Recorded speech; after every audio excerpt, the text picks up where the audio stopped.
Je vous remercie, Monsieur le Président, mes chers confrères, aimable assistance.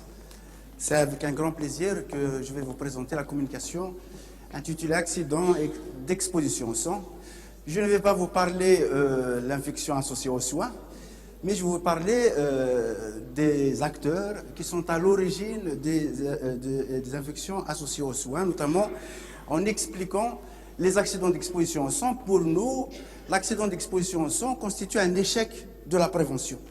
Et bien sûr, s'il y a une mauvaise prévention, automatiquement une mauvaise condition de travail et qui peut facilement engendrer donc, une mauvaise prise en charge du malade et qui peut donc entraîner les infections associées aux soins. Donc, comme vous voyez, cette diapo, ce sont, est-ce qu'il est contaminé ou est-ce qu'il n'est pas contaminé? Personne ne peut me le dire, en dehors, bien sûr, d'un examen sanguin. Il peut y avoir, à l'intérieur, on peut ne rien trouver, mais on peut trouver le virus de l'hépatite virale B, le virus de l'hépatite virale C et le virus de sida. Donc c'est pour ça que ces maladies constituent une préoccupation de la santé publique, et l'accident d'exposition au sang constitue un risque majeur du personnel soignant et bien entendu, selon l'OMS, 350 millions de porteurs chroniques de l'hépatite virale B, 170 millions de porteurs chroniques de l'hépatite virale C et 40 millions de personnes vivent avec le VIH dans le monde et dont 2,5 millions d'enfants de moins de 15 ans. Donc pour moi, un accident d'exposition au sang constitue un exemple d'échec de la prévention. Il est défini comme étant un accident qui survient en contact avec du sang ou avec un liquide biologique contaminé par du sang et comportant une effraction cutanée ou une projection sur une muqueuse au peau lésée. Donc, la prévention des accidents d'exposition au sang représente l'un des moyens d'éviter le risque infectieux et s'intègre dans le cadre de l'amélioration des conditions de travail des soignants et par conséquent, améliore la qualité des soins aux malades, des soignés et réduit les infections associées aux soins. Parmi les professions exposées, vous avez ces diapos, peuvent facilement vous montrer que le gynécologue, le chirurgien, et le chirurgien dentiste et le biologiste. Et bien sûr, classiquement, c'est les médecins, notamment le chirurgien, l'obstétricien, les légistes et les anatomopathologistes. Bien sûr, sans oublier les auxiliaires médicaux, notamment les sages-femmes, les infirmiers diplômés d'État, les techniciens supérieurs de la santé, et les chirurgiens dentistes et leurs assistants. Cependant, le personnel des urgences, notamment les pompiers, les ambulanciers, la police, etc., l'établissement de santé mentale, les services de correctionnels sont aussi exposés. Et bien sûr, sans oublier le personnel de soins. Et c'est normal, vous avez tous compris avec moi que le problème des seringues abandonnées et des aiguilles traînantes. Le secteur d'activité à haut risque comme hospitalier, c'est bien sûr le service d'hémodialyse.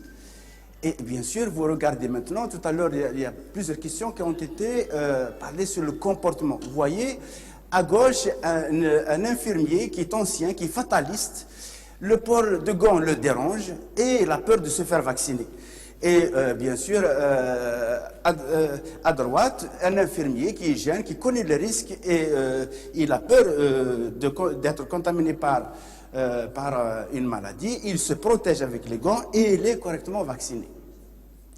Voyez aussi, quand on parle effectivement des accidents d'exposition au sang, il y a aussi le comportement. Vous voyez que pour un seul geste, vous voyez qu'à gauche, il fait donc la ponction à la fistule sans gants et sans aucune protection, et à droite, bien sûr, avec des gants et toute une protection. Donc pour un même geste, il y a deux comportements. Et bien sûr, vous voyez qu'à gauche, l'utilisation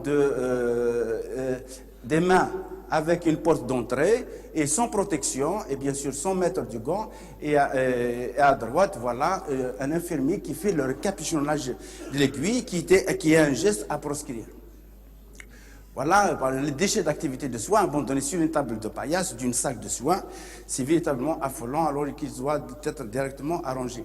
Voilà un prélèvement de sang dans un tube fermé, non étiqueté et abandonné sur une table.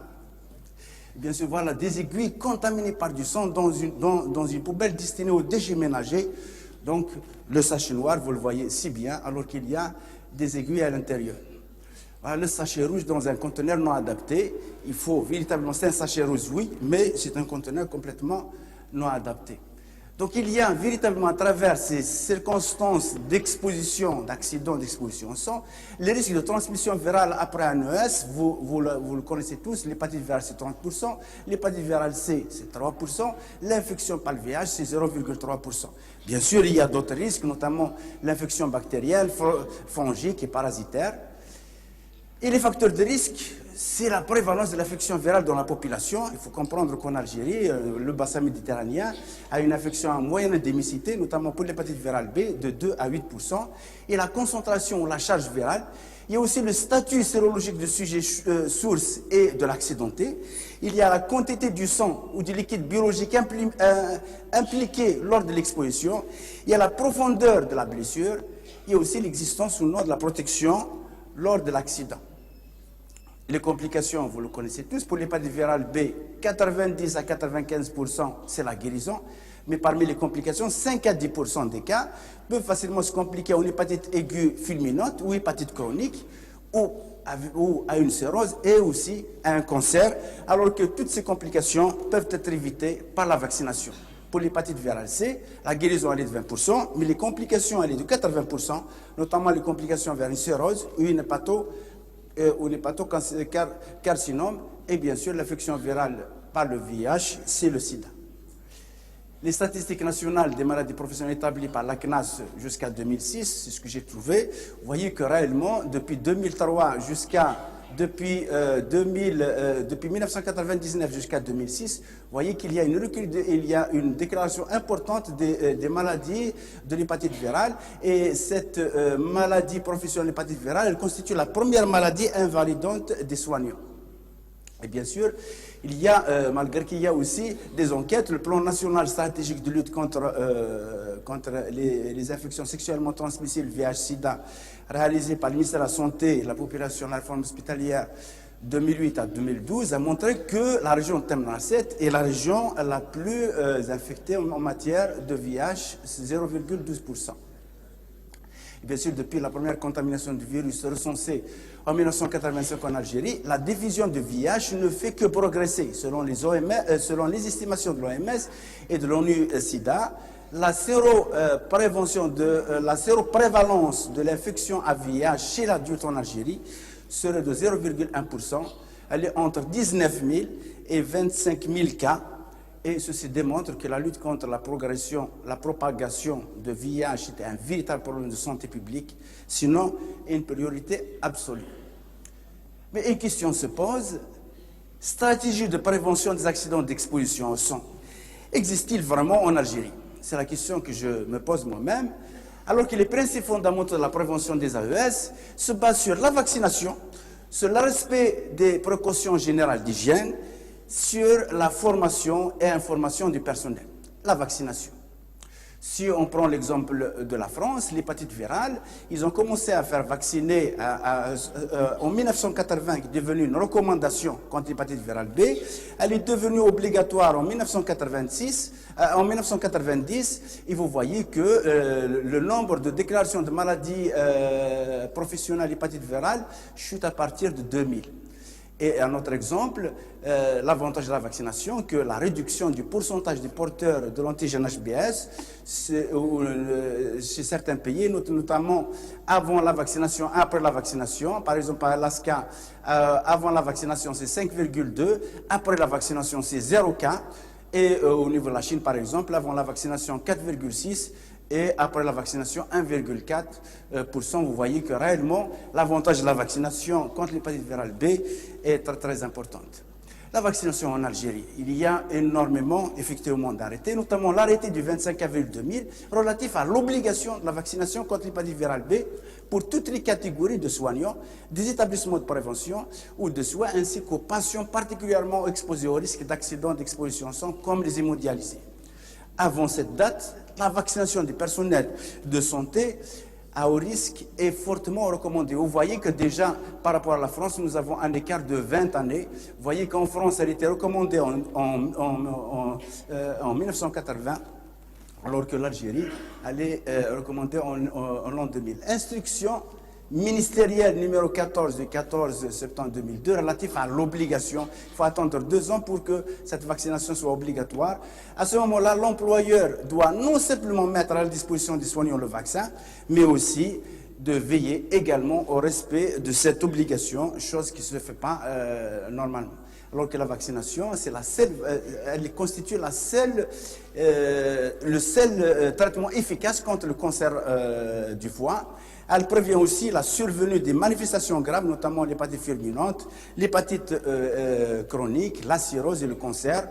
Et il y a le problème qui est posé, bien sûr, pour l'hépatite virale B et VIH. Le schéma vaccinal, vous le connaissez tous, c'est 3 injections, 0, 1, 6. Et il y a aussi une vaccination qu'il faut mettre après l'âge de 25 ans. Il y a l'instruction ministérielle numéro 135 1355 relative à la prévention des AES, avec l'application des règles de sécurité transfusionnelle, avec en particulier le dépistage des maladies transmissibles, l'hépatite virale B, l'hépatite virale C et infection VIH. Il y a le degré exécutif numéro 3 relatif aux modalités de gestion des déchets d'activité de soins. Je pense que le professeur Soukhal tout à l'heure va nous parler de ces DASV, effectivement.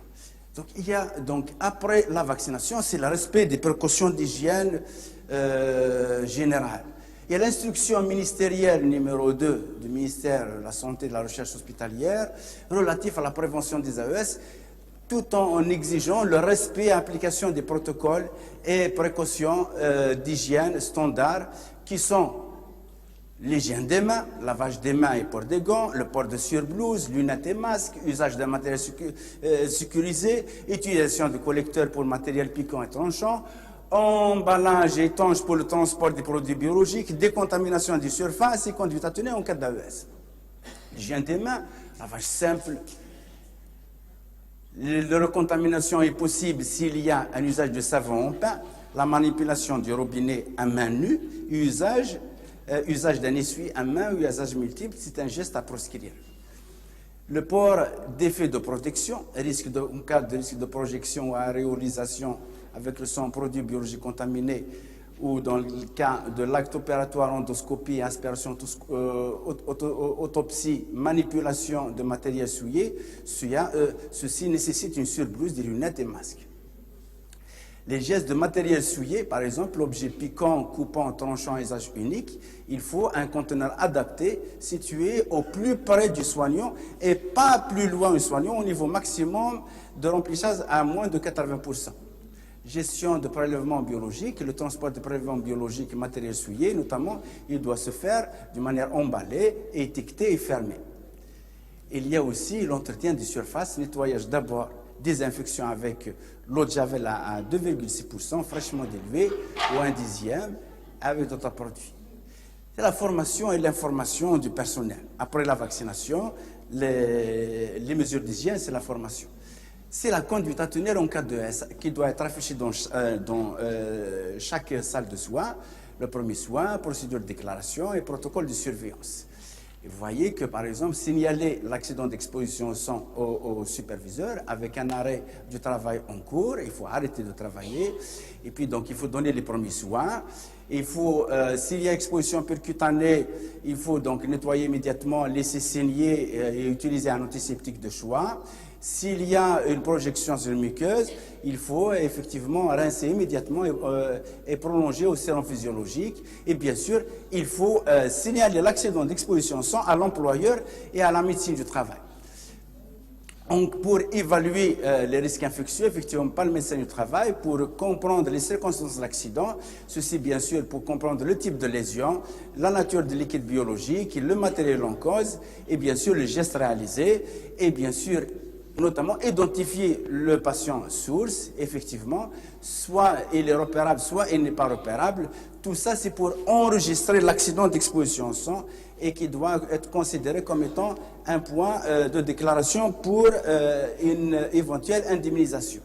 Et puis, il y a bien sûr la surveillance de l'accidenté, avec l'identification du patient source. Maintenant, s'il est repérable, donc il faut rechercher le statut sérologique. S'il n'est pas repérable, il faut consulter dans les 4 heures en maladie infectieuse pour voir est-ce il faut instituer le traitement. Si la personne source est VIH positif ou VHB positif, donc il faut un traitement antirétroviraux et séroconversion rapidement. Maintenant, si le malade source est porteur de VHC, à ce moment-là, il faut faire un suivi sérologique à G0 à 1 mois, à M3 et à 6 mois. Et puis, s'il est inconnu, donc il faut faire une surveillance. Maintenant, tout ça, c'est une manière de surveiller le malade et la personne source. Mais quels sont les acteurs de prévention dans les accidents d'exposition au sang? Nous avons l'employeur, nous avons les travailleurs, nous avons les représentants des travailleurs. Effectivement, les structures de prévention, nous avons les services de médecine du travail, nous avons les services d'hygiène et sécurité, nous avons la commission d'hygiène et sécurité, notamment par l'instruction ministérielle numéro 10, relative aux commissions d'hygiène et sécurité. Nous avons l'information des soignants, et bien sûr, il faut faire une enquête à l'occasion d'accidents de travail ou de maladies professionnelles. Quels sont les rôles et obligations légales des différents acteurs de prévention? Effectivement, l'obligation de l'employeur, c'est la responsabilité professionnelle, responsabilité civile, et c'est la responsabilité pénale. Et bien sûr, cette responsabilité, c'est l'élaboration d'un règlement intérieur et mettre en place des structures de prévention. Il faut avoir des registres spéciaux et application des dispositions légales concernant la sécurité et la santé au travail.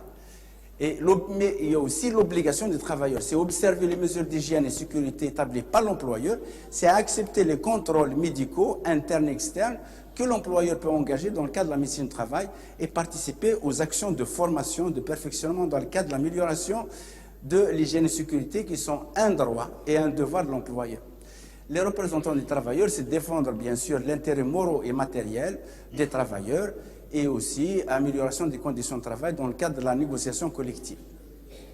La formation, bien sûr, l'instruction, l'information et la formation relative au risque professionnel constituent une obligation qui s'impose à l'organisme employeur. Les représentants des travailleurs sont obligatoirement associés à toutes ces activités. Et bien sûr, en conclusion, les risques d'accident d'exposition au sang en milieu hospitalier doivent constituer une préoccupation majeure de tous les acteurs, le personnel de soins, en évitant les gestes à risque, l'administration en mettant à la disposition de ce personnel les moyens matériels nécessaires, le respect des mesures de sécurité et d'hygiène reste les moyens efficaces pour réduire, voire éliminer le risque de contamination infectieuse. Je vous remercie.